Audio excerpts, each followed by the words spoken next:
Hey guys, I'm Anna, and today I'm going to show you how to log into your Booking.com account.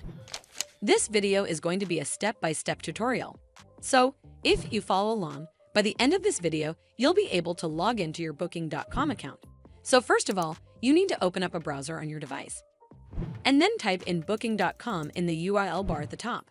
And then hit Enter. It'll take a bit to load up the website. And once you're on this webpage, click on this login button right over here.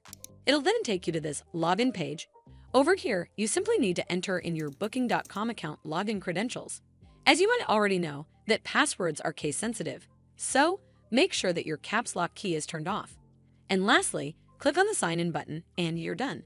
Also, it might ask you for OTP at times, so make sure to have your phone or email ID handy.